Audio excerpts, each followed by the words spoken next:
वक्रतुंड महाकाय सूर्यकोटि समप्रभ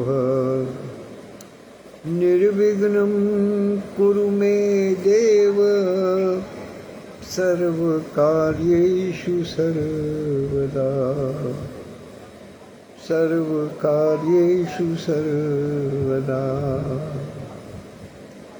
गजाननं भूतगणाधिसेवितं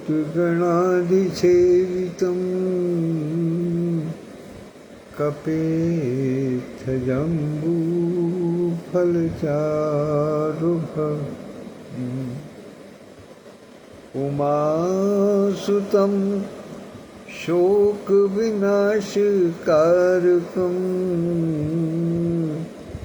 नमामि विघ्नेश्वरपादपङ्कजं नमामि विघ्नेश्वरपादपङ्कजम् राम रामेति रामेति रमे रामे मनोरमे सहस्रनाम तत्तुल्यं श्रीराम नाम वरानने। विघ्नहर्ता भगवान गणेश जी के चरणों में नमन वंदन करता हूँ और उनसे प्रार्थना करता हूँ कि सब प्रकार की विघ्न बाधाओं को दूर करें। विशेष रूप से जो इस समय प्राकृतिक आपदाएं, जल प्लावन की आपदाएं, अतिवृष्टि की आपदाएं उपस्थित हो रही हैं, उनसे साधारण जनमानस को निजात दें, उनके कष्ट दूर करें। प्रभु श्री राम के चरण में वंदना करता हूँ। तत्पश्चात हृदयांगन साहित्यिक, सामाजिक, सांस्कृतिक और आध्यात्मिक संस्था के प्रमुख संरक्षक परमादरणीय आचार्य श्री कृष्ण द्विवेदी जी को चरण स्पर्श करते हुए उनसे आशीर्वाद प्राप्त करता हूँ तथा उनकी अनुमति से अभिवादन के श्रृंखला में स्मरण करता हूँ संस्था के संस्थापक और राष्ट्रीय महासचिव आदरणीय श्री विधुभूषण त्रिवेदी जी को, संस्था के राष्ट्रीय अध्यक्ष डॉक्टर विद्युत प्रभा चतुर्वेदी मंजू जी को, जो सौभाग्य से उपस्थित भी हो गई है, उनको सादर प्रणाम निवेदित करता हूँ। संस्था के राष्ट्रीय उपाध्यक्ष आदरणीय डॉक्टर सत्यप्रकाश पांडे जी को, हृदयांगन वीचिका नामक पटल को मूर्त रूप प्रदान करने वाले आदरणीय श्री हरिवाणी जी को, संरक्षक मंडल के सभी सदस्यगणों को, समिति के तमाम पदाधिकारियों को और हृदयांगन परिवार के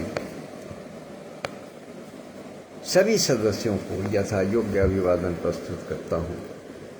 आदरणीय संस्थापक महोदय श्री विधुभूषण त्रिवेदी जी भी उपस्थित हो गए हैं, उनकी उपस्थिति को भी सादर प्रणाम करता हूँ।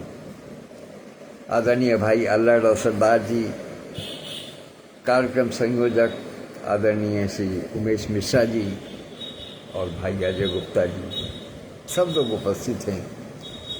सबकी उपस्थिति को देख करके मन प्रफुल्लित है। सबको एक बार पुनः प्रणाम निवेदित करता हूँ और आज के प्रसंग में प्रवेश से पूर्व एक बार पुनः ईश्वर से प्रार्थना करता हूँ कि जो प्राकृतिक आपदा का तांडव इस समय चल रहा है उसको शांत करें और आम जनमानस को थोड़ा आराम दे। मैं जानता हूँ कि निश्चित रूप से ये जो भी कुछ है ये है तो कर्मों का फल ही, क्योंकि मनुष्य ने, साधारण मनुष्य ने, साधारण मानव ने प्रकृति का जिस प्रकार से दोहन किया है, प्राकृतिक संपदा का जिस प्रकार से संरक्षण न करके अपराध किया है, तो निश्चित रूप से उसका कुछ न कुछ दंड तो भोगना ही पड़ेगा। लेकिन अब प्रभु से प्रार्थना है कि बहुत हो गया, अब कृपा करें, अब थोड़ा जनजीवन को सामान्य होने में सहायता करें। बहन वर्षा खन्ना भी उपस्थित हो गई, इनकी उपस्थिति को भी सादर प्रणाम करता हूँ। और आइए चलते हैं कथा के उस भाग में जहाँ कल विराम लिया था कि गुरु गुरु तिये पद बंदी प्रभु सीता लखन समेत, फिरे हर्ष विस्मय सहित आए परन निकेत। प्रभु श्री राम सीता माता और लक्ष्मण जी के साथ गुरु यानी गुरु वशिष्ठ, गुरु तीय और उनकी पत्नी माता अरुंधति पदबंद, उनकी चरण वंदना करने के पश्चात ये तीनों जने फिरे हर्ष विस्मय सहित आए परन के, अपनी पर्णकुटी में आ जाते हैं, हृदय में हर्ष और विषाद दोनों को एक साथ लेकर। कल इस विषय में काफी चर्चा हो चुकी है कि उनके हृदय में कैसा हर्ष है और कैसा विषाद है,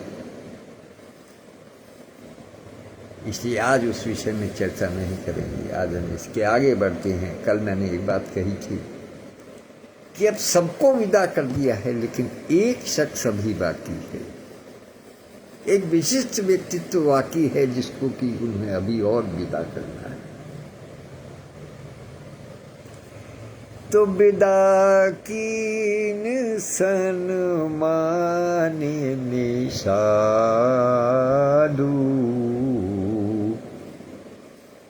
चले हृदय बड़ विरह विषादु।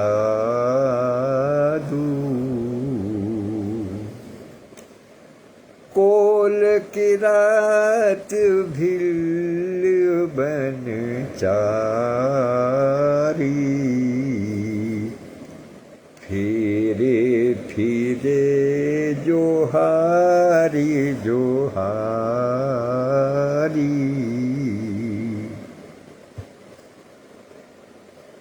कि विदा कीन सन्मान निषादु, निषाद राज गुहू को उन्होंने बहुत बहुत सम्मान के साथ में विदा किया, बहुत आदर के साथ में विदा किया। और चले हृदय बड़ विरह विषादु, और निषाद राज जिस समय वहां से चले हैं तो हृदय में एक विरह रूपी विषाद का अथाह समुद्र अपने हृदय में समा करके चले। आखिर ऐसा क्या प्रेम है निषाद राज में और प्रभु श्री राम के बीच में? हो सकता है कि पहले कभी इस विषय में चर्चा हुई हो, लेकिन आज पुनः यहाँ इसका उद्घाटन करना बहुत आवश्यक है कि आखिर प्रभु श्री राम और निषाद राज के बीच में संबंध वास्तव में है क्या? क्यों इतना गहन संबंध?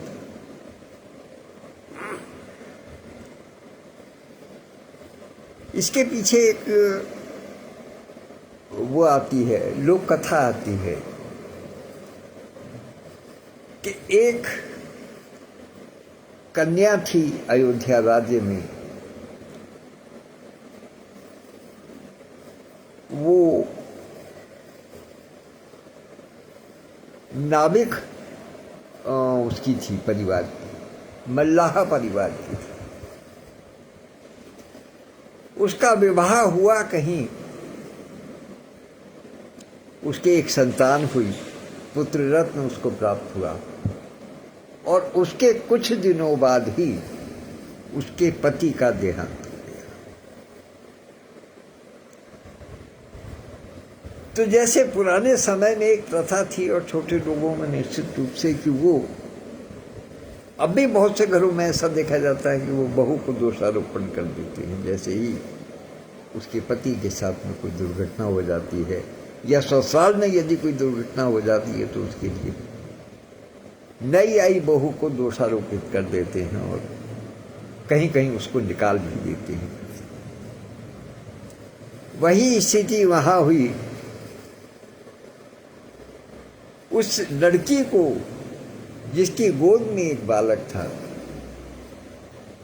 उसको घर से निकाल दिया गया। तो घर से निकल के कहाँ जाना था? उसको अपने मायके में ही आना था। अयोध्या आ गई। उसकी सूचना महाराज दशरथ को मिली कि इसी तरीके की बात है। तो उन्होंने उस लड़की को बुला करके कहा कि आप कहें तो हम आपके ससुराल पक्ष से बात करें। लेकिन उस लड़की ने मना कर दिया, कहने लगी नहीं, अब बात इतनी आगे बढ़ गई है कि अब मैं अपने सम्मान को जीवित रखने के कारण अब मैं वहां दोबारा नहीं जाना चाहता। उसी दिन से दशरथ जी ने कहा कि आज से तुम मेरी बहन। उस लड़की को अपना बहन बनाया और उसके परिवार की, उसके बच्चे की सारी जिम्मेदारी राज दरबार के माध्यम से, यहां तक कि जिस समय प्रभु श्री राम सहित ये चारों भाई जब गुरुकुल में पढ़ने के लिए गए तो उसी समय वो बालक भी पढ़ने योग्य हुआ और उसको भी गुरुकुल में भेजा गया। अर्थात प्रभु श्री राम सहित वो शिशु भी, वो किशोर भी पढ़ने के लिए गुरुकुल गया, साथ साथ पढ़ी एक दूसरे के सहपाठी पर। निश्चित रूप से समवयस्क बड़े हुए, गुरुकुल से पढ़ करके निकले, आपस में खेलना कूदना वो सब चलता रहा। चूंकि सहपाठी हो गए थे तो, और फिर जब चूंकि महाराजा दशरथ ने उनकी माँ को बहन बना लिया था तो वो एक प्रकार से संबंध घरेलू से हो गए। एक बार की बात है कि ये सब लोग मिल करके आखेट पर गए, शिकार खेलने के लिए गए जंगल में। वहां इनको एक शेर का आभास हुआ कि शेर है। वो शेर सुनते हैं कि बहुत खूंखार था। तो वहां जब उसके शिकार की बात आई तो सब जहां थोड़ा थोड़ा सा पीछे हटने लगे कि भाई खूंखार है। तो वहां प्रभु श्री राम ने एक प्रतिज्ञा की कि इसका आखेट मैं करूंगा, इसका शिकार मैं करूंगा, और ये मेरा ही शिकार है, इसको मेरे ही तीर से मरना है। यदि किसी और ने इस पर आक्रमण किया या इसको तीर लगाया तो मैं उसको मृत्यु दंड दूं। प्रभु श्री राम ने प्रतिज्ञा की, संकल्प लिया कि यदि किसी और ने चेष्टा की बीच में कूदने की, मेरे और मेरे शिकार के बीच में, तो मैं उसको मृत्यु दंड दूं।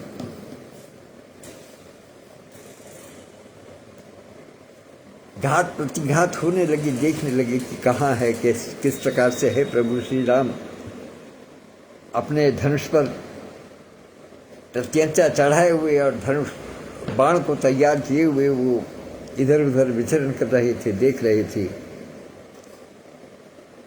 कि अचानक से उस बाघ, उस सिंह ने, उस शेर ने प्रभु श्री राम पर आक्रमण कर दिया, उनके ऊपर छलांग लगा दी उसने।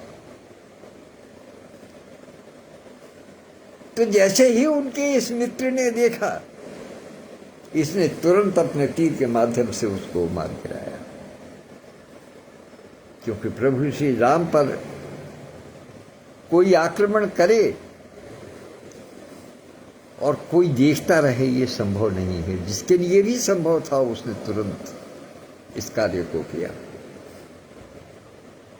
शेर मर गया, लेकिन प्रभु श्री राम नाराज हो गए।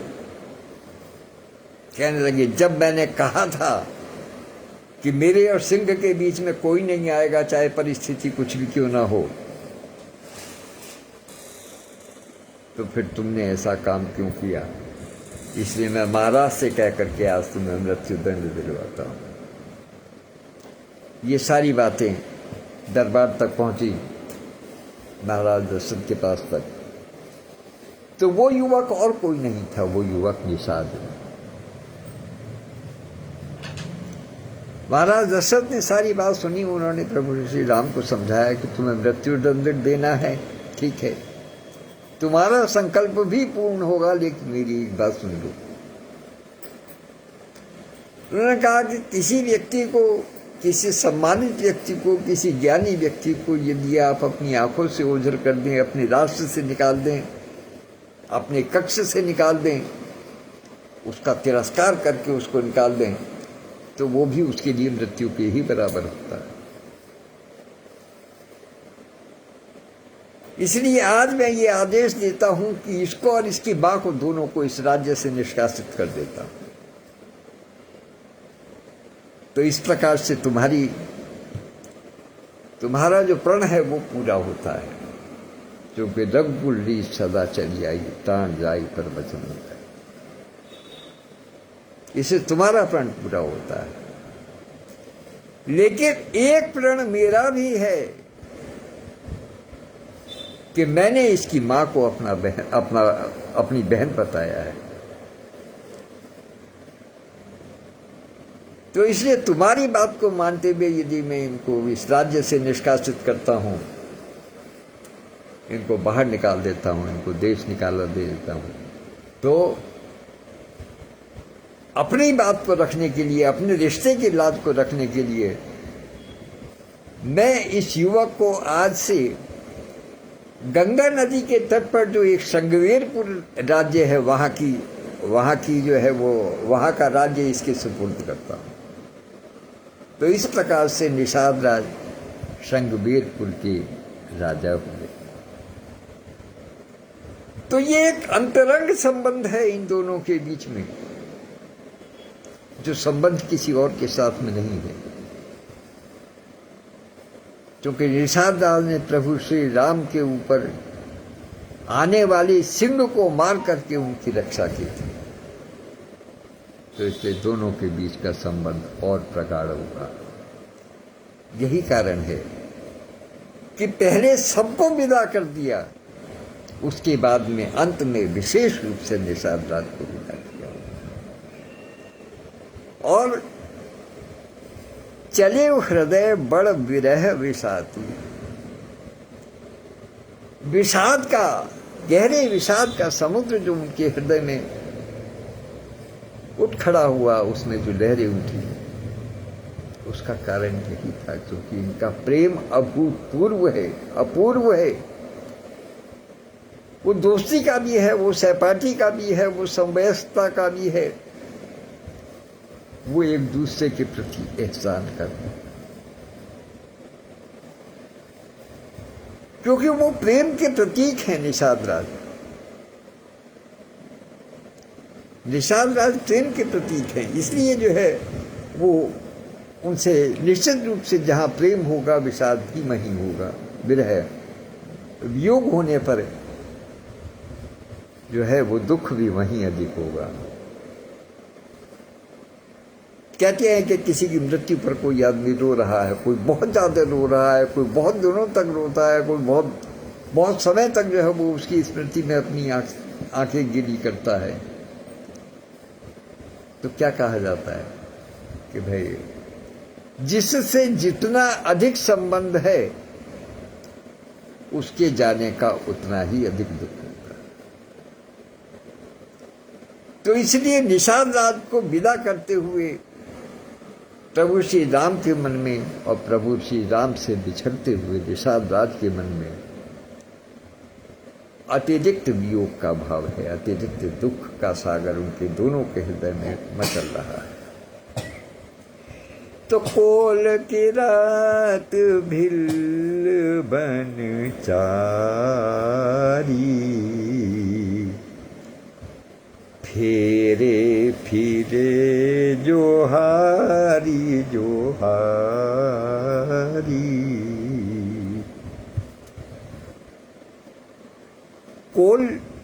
कोल जाति, किरात जाति, भिल और वन में रहने वाले जो वनवासी थे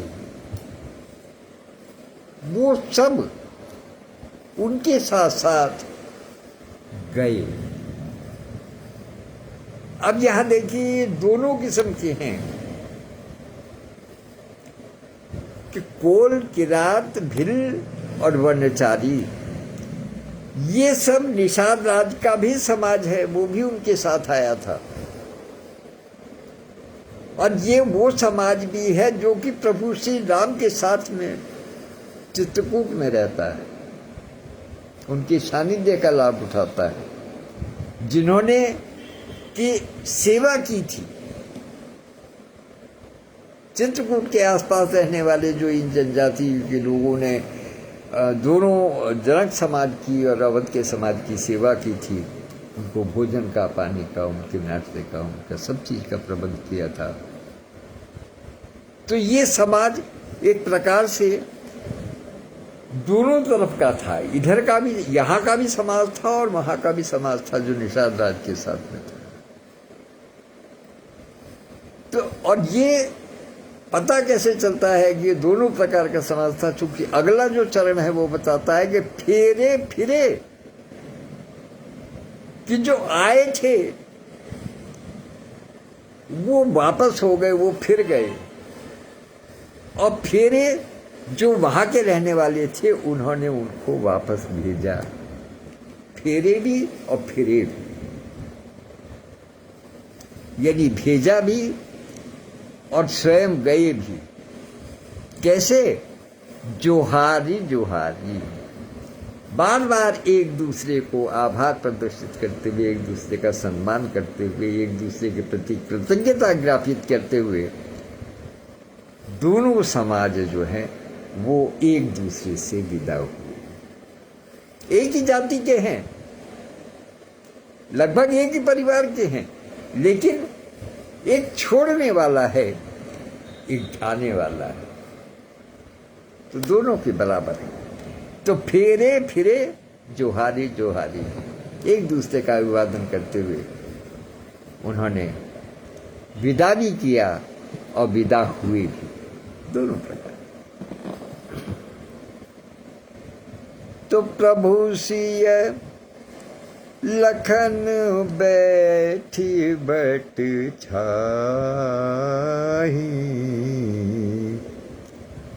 प्रिय परिजन वियोग बिल खाही,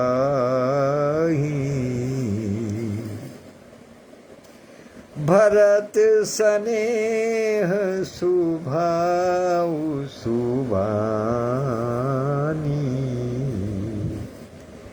प्रिया अनुज सन कहत बखानी।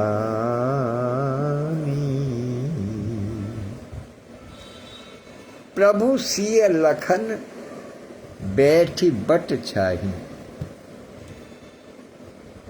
बट वृक्ष के नीचे माता सीता और भरत जी के साथ में प्रभु श्री राम उसकी छाया में बैठ जाते हैं। और बैठने के बाद में क्या कर देते हैं कि प्रिय प्रिय प्रिय परिजन वियोग बिल खाई, बड़े धैर्य के साथ में सबको उन्होंने विदा किया था। लेकिन अब जब सब चले गए हैं तो प्रिय परिजन वियोग बिल खाए, तो अपने प्रियजनों के, अपने परिजनों के, अपने पुरजनों के वियोग में बिलख पड़ते हैं, रोने लगते हैं, बड़ा विषाद का अनुभव करते हैं अपने हृदय। विदा करते समय तो धैर्य धारण किया, लेकिन जब चले गए तब उसके बाद में सोचते हैं कि क्या हुआ है। वो जो कष्ट है अपने अंदर जो अनुभव करते हैं, वो नेत्रों पर जल के माध्यम से बाहर आ जाता है, और किसी एक के नहीं, तीनों के जल के माध्यम से बाहर। तो भरत स्नेह सुभाव सुबानी, प्रिया अनुज सन कहत बखानी।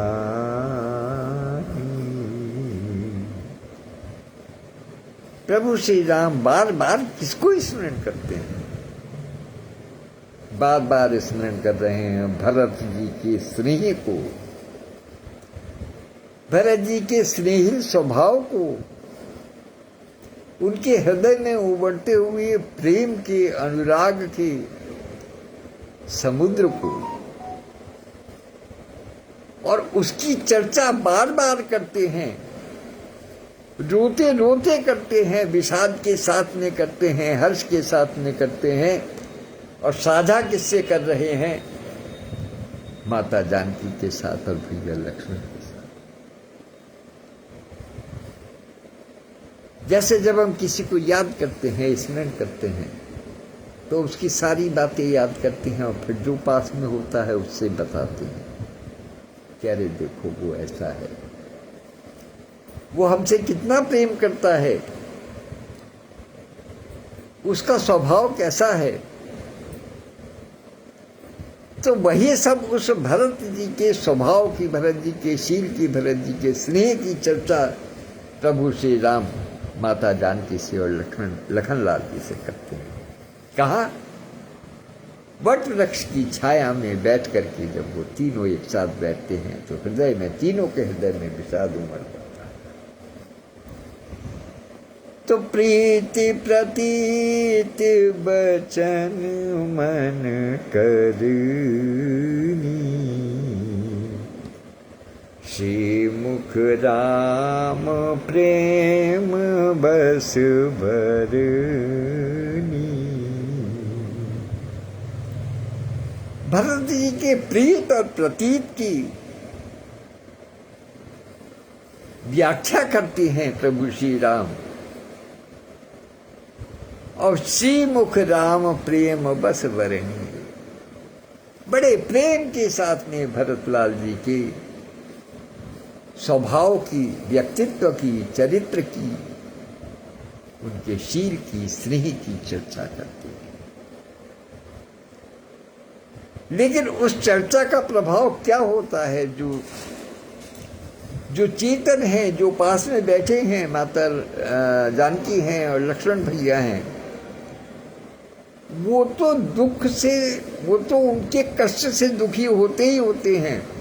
प्रभु श्री राम जो वर्णन कर रहे हैं, उनके वर्णन को सुन करके वो तो कष्ट पाते ही पाते हैं। लेकिन साथ साथ क्या होता है? किते ही अवसर खग मृग जल मीना, कि इस सब को सुनते हुए, इस सब को जानते हुए, खग पक्षी, मृग पशु, जल मीना, और जो मछलियां हैं, अर्थात पक्षी नभ में उड़ने वाले,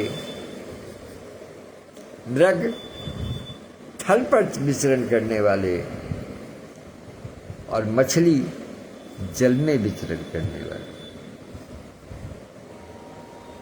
तो नभ थल जल तीनों स्थितियों में विचरण करने वाले जो जीव जंतु हैं, वो सब भी अत्यंत विभल हो जाते हैं प्रभु श्री राम की बात को सुन करके। और केवल वही नहीं, चित्रकूट चर अचर मलिना, चित्रकूट में केवल यही नहीं, जितने चेतन जितने जड़ हैं वो सब ही दुख के सागर में, कष्ट के सागर में, विरह के सागर में डूब जाते हैं। इस प्रकार से प्रभु श्री राम ने भरत जी के चरित्र का वर्णन किया है। जहां अभी उस दिन कह रहे थे ना, गोस्वामी तुलसीदास जी ने कहा है कि राम के भी बस का भरत के चरित्र को अनुभव करना है, भरत के चरित्र का समझना उनके लिए बस का है, लेकिन वर्णन करना नहीं है। वो वर्णन नहीं कर सकते। उसके पीछे संभवतः एक कारण ये भी रहा होगा, क्योंकि राम जी वर्णन करेंगे भरत जी के चरित्र का, तो फिर पूरी सृष्टि पर उसका असर होता है, पूरी सृष्टि विरह में डूब जाएगी। तो इसलिए कि चित्रकूट चर अचर मलिना, जड़ और चेतन चित्रकूट के वो सभी मलिन हो गए, अर्थात कष्ट में हो गए, सभी जो है वो विषाद में आ गए।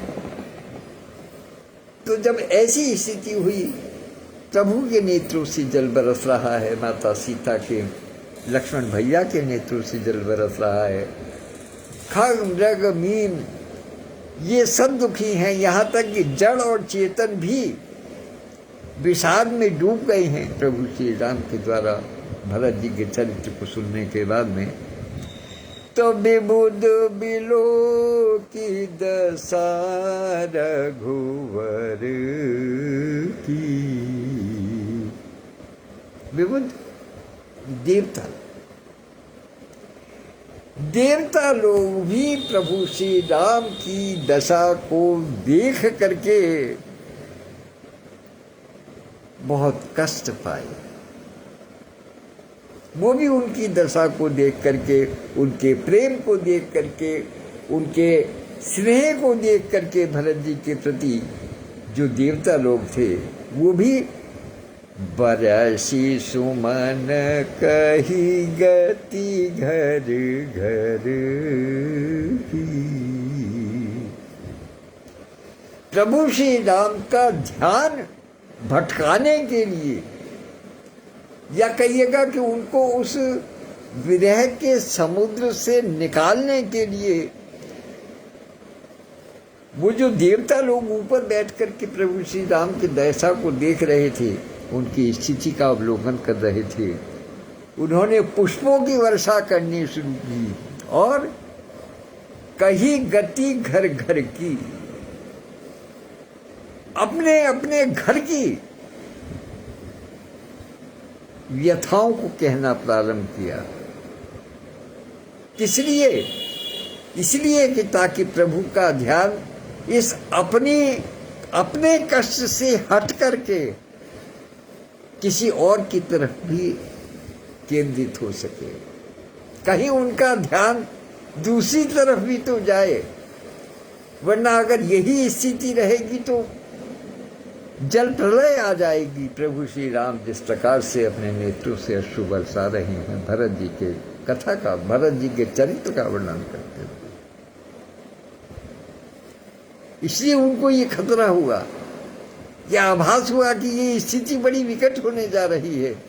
इसलिए उनके ध्यान के भटकाव के लिए देवताओं ने पुष्पों की वर्षा की और अपने अपने घर घर की कहानी को बताने का प्रयास किया कि हमारे घर में ये परेशानी है, हमारे यहाँ ये है, या हमने इसके विरह को सुना है, हमने इसका विरह देखा है, हमने उसका चरित्र देखा है। वो सारी चीज़ें बताई जाती हैं केवल इसलिए कि ताकि उनका ध्यान भरत जी के केंद्र से हट करके कुछ और किसी और बात में जो है वो लग सके। तो प्रभु प्रणाम करी दीन भरोसु, चले मुदित मन डर न खरोसु।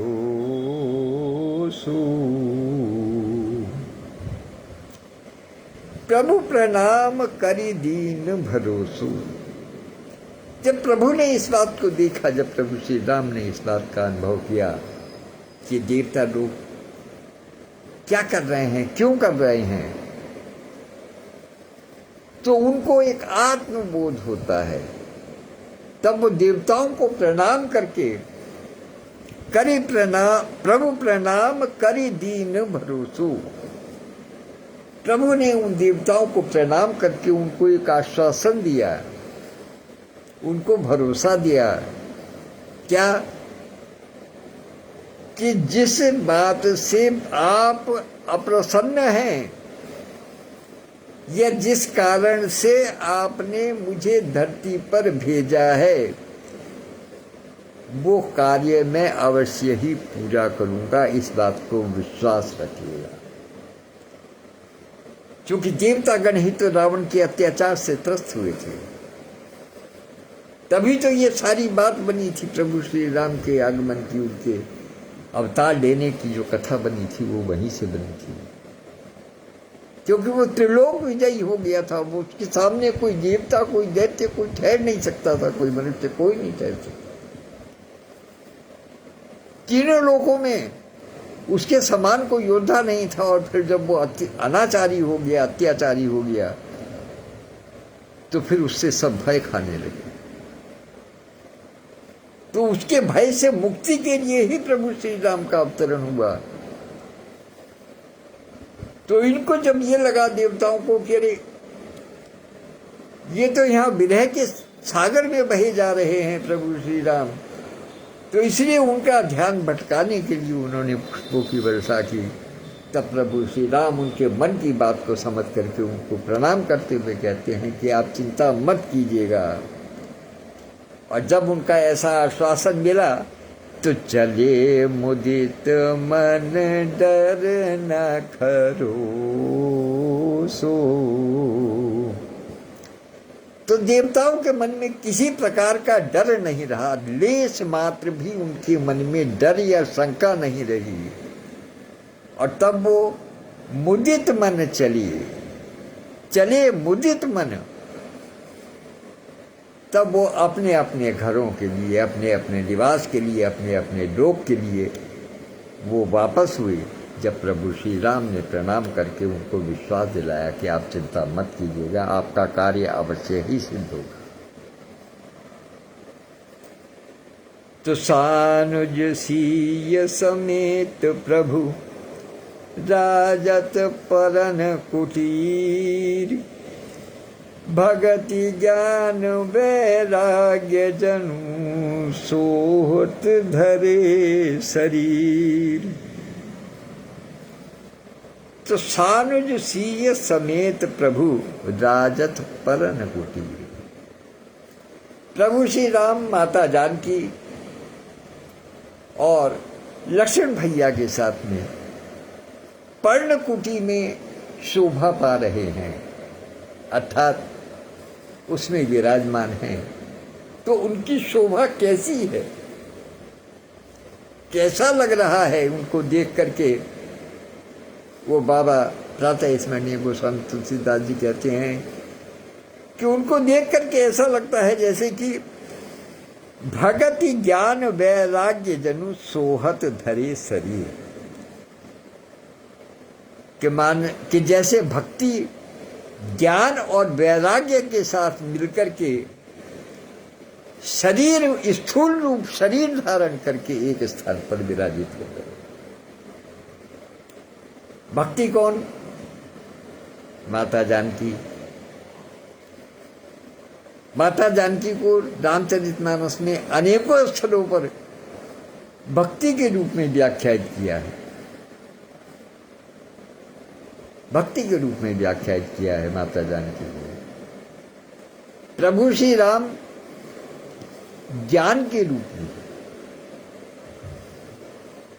वो सर्वज्ञ हैं, सब कुछ जानते हैं, वो ज्ञान का स्वरूप है। और भैया लक्ष्मण जी वैराग्य का स्वरूप है। उन्होंने अपनी पत्नी को घर छोड़ दिया,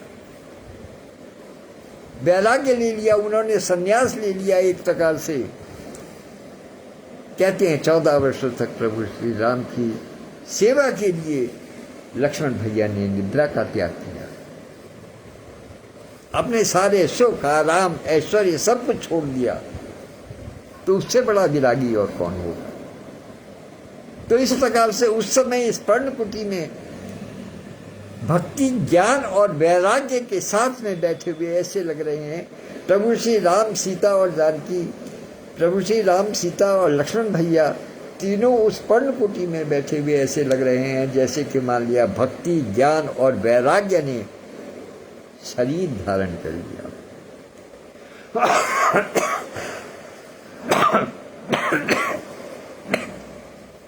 क्षमा कीजिए कि जैसे कि इन्होंने एक शरीर धारण करके वो वहां बैठे। अब यहां से हम चाहते हैं किधर दूसरे दृश्य देखता है कि मुनि महिषुर गुरु भरत भुआलू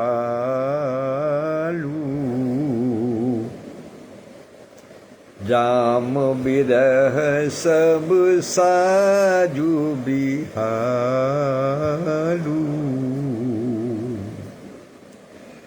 प्रभु गुण ग्राम गणत मन माही सब चुपचाप चले मग जाई।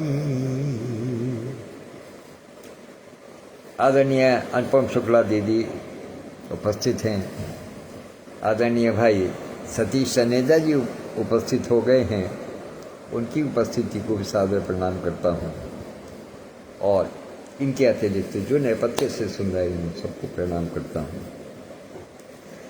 तो मुनि महिषुर गुरु भरत भुआलू, मुनि संत जन,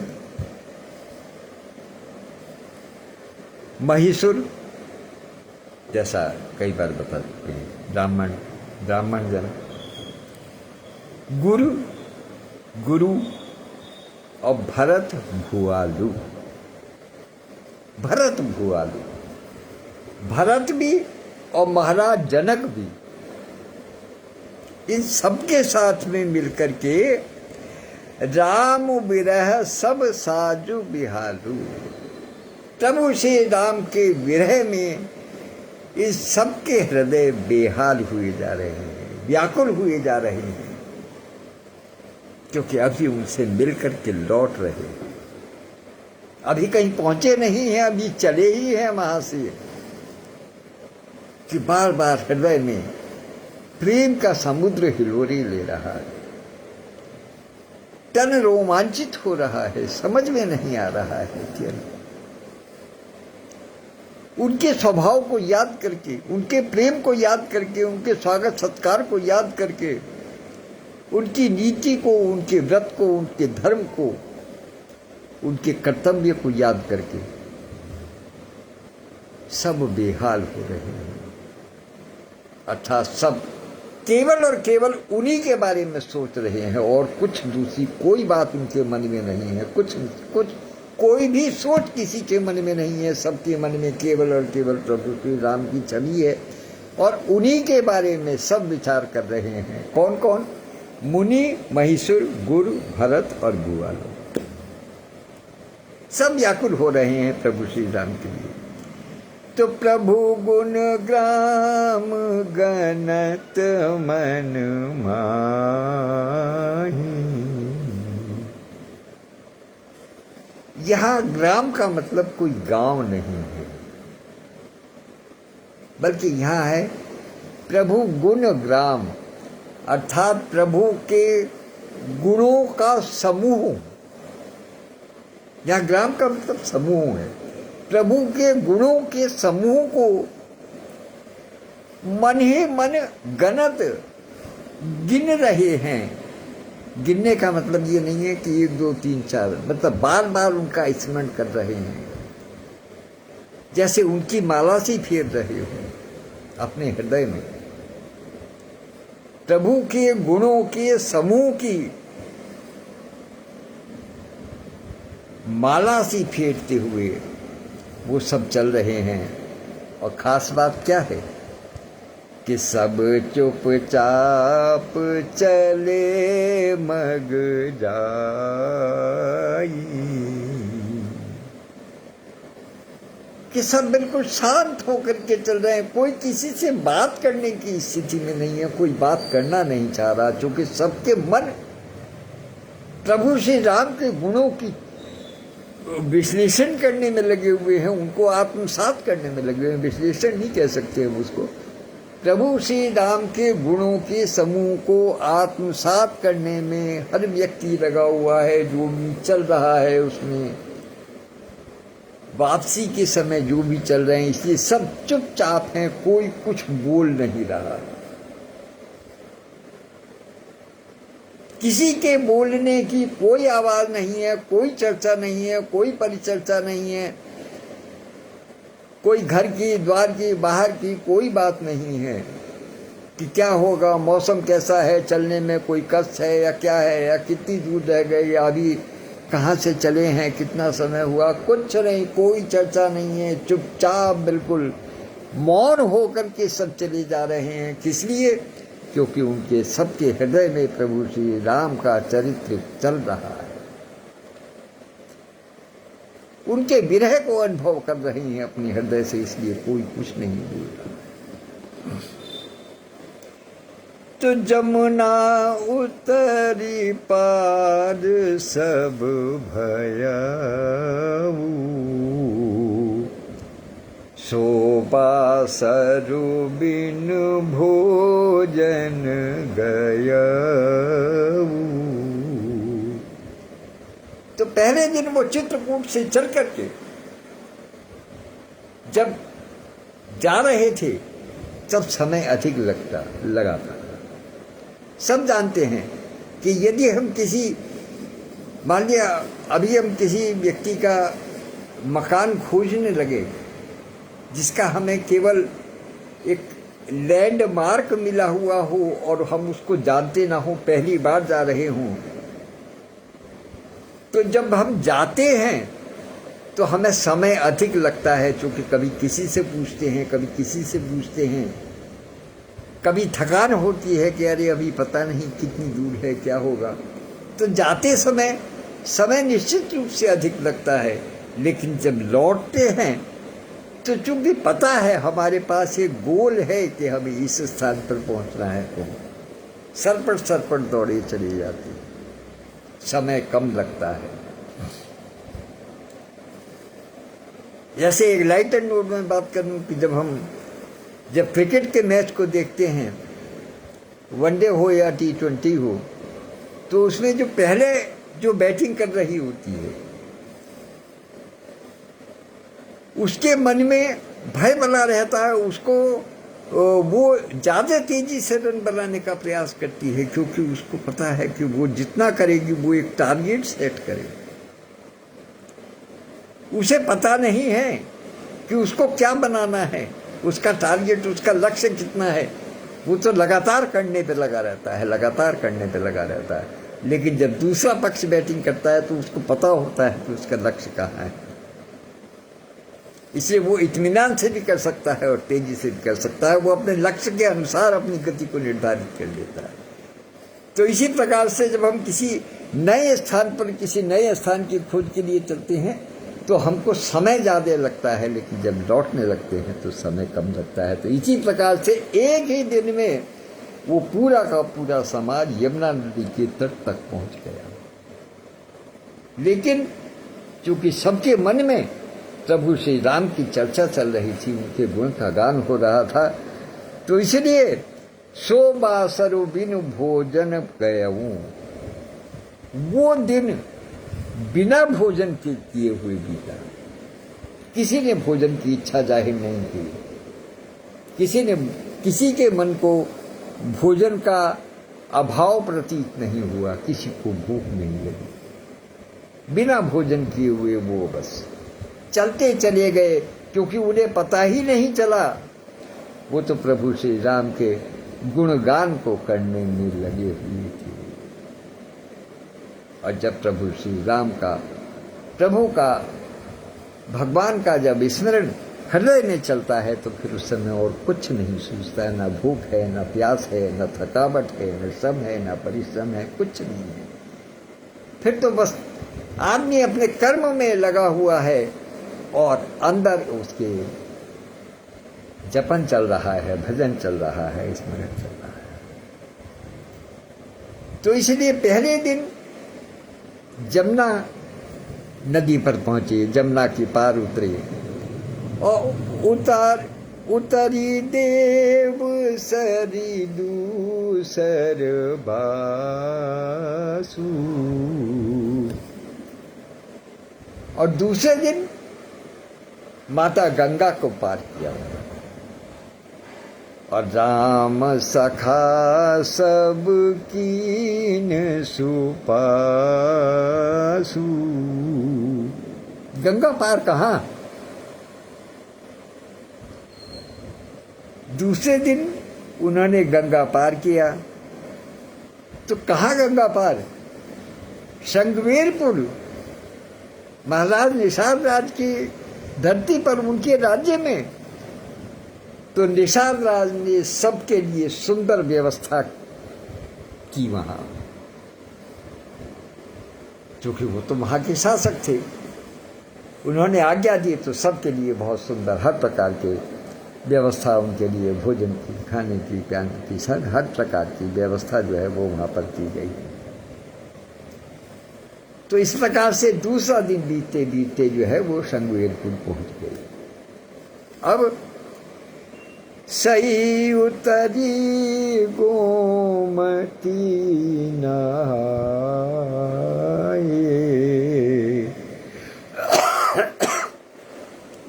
तीसरे दिन सही एक नदी है वो, और गोमती नदी ये अपनी लखनऊ वाली। तो सई नदी और गोमती नदी को पार किया उन्होंने तीसरे दिन, उनके कटक नहीं। और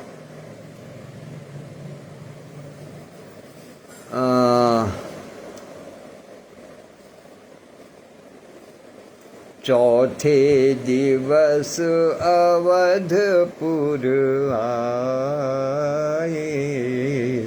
और चौथे दिन ही वो पूरा का पूरा समाज, पूरा समाज का मतलब ये है कि अवधपुर का समाज और जनकपुर का समाज, क्योंकि प्रभु श्री राम ने महाराज जनक से एक निवेदन किया था कि आप एक बार वहां जाकर के इनको शिक्षा दे दीजिएगा कि अनुशासन कैसे होता है, प्रशासन कैसे चलता है, राज्य का भार किस प्रकार से चलाया जाता है, राज्य सरकारें किस प्रकार से चलती हैं।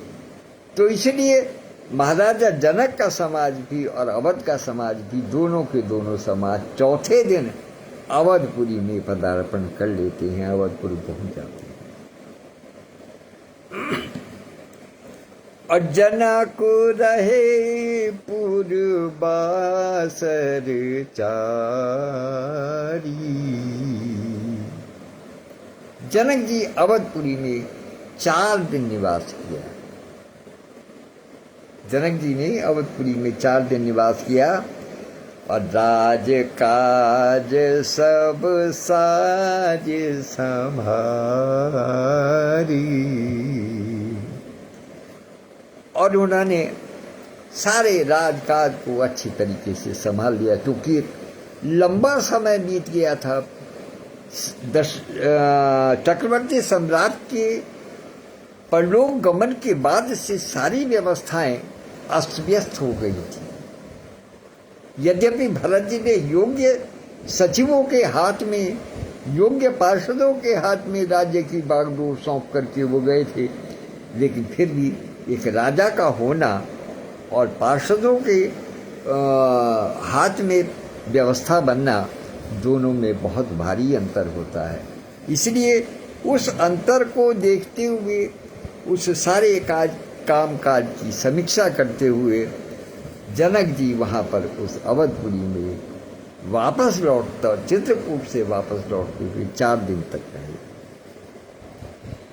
और फिर सौंपी सचिव गुरु भरतहि राजू, चिरहुति चले साजी सब साजू।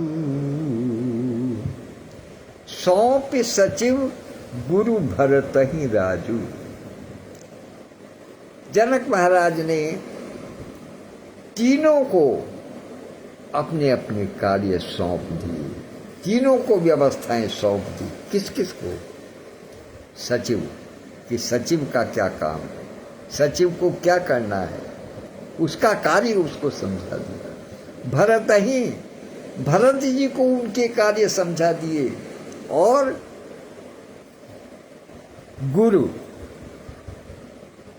गुरुदेव वशिष्ठ जी को उनको सारी जिम्मेदारी समझा दी।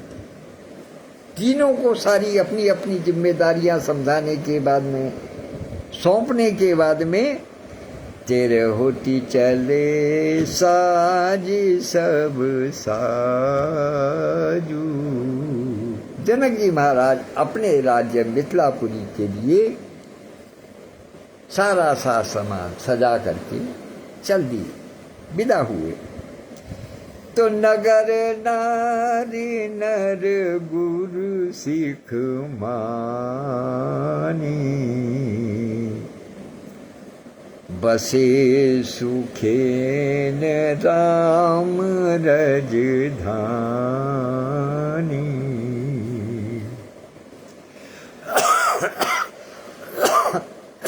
तो नगर नारी नर गुरु सिख मानी। अयोध्या नगर के नर नारी गुरु जी की शिक्षा को, जनक जी के सुझाव को और गुरु जी की शिक्षा को शिरोधार्य करके बसे सुखेन राम रजधानी। प्रभु श्री राम की राजधानी मानते हुए, प्रभु श्री राम की राजधानी को स्वीकार करते हुए, उनके शासन को स्वीकार करते हुए सुखपूर्वक अयोध्या में निवास करने लगे। अब सुख क्यों हुआ उनके मन में? क्योंकि उनको पता है कि अब ये राजधानी प्रभु श्री राम है, उनसे मिलकर के आए हैं, जनक जी ने सुझाव दिए हैं, गुरु जी ने सीख दी है, भरत जी जैसा शासक मिला है। और भरत जी कैसे शासक हैं?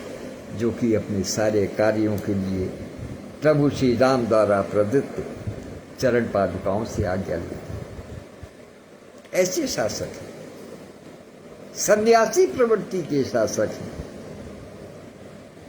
तो उनके राज्य में प्रभु श्री राम की राजधानी को सुखपूर्वक बसाने का कार्य किया वहां पर रहने वाले नर नारियों ने।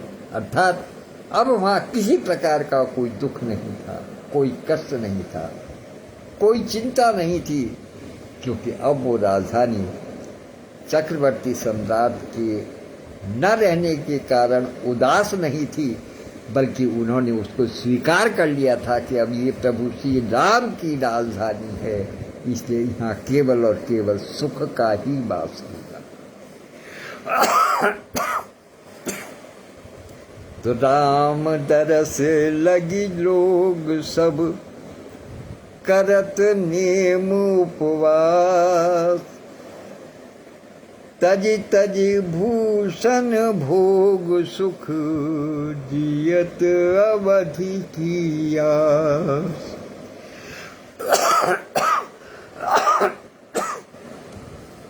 तो सब लोग क्या करते हैं कि राम दरस लगी लोग सब करत नियम उपवास।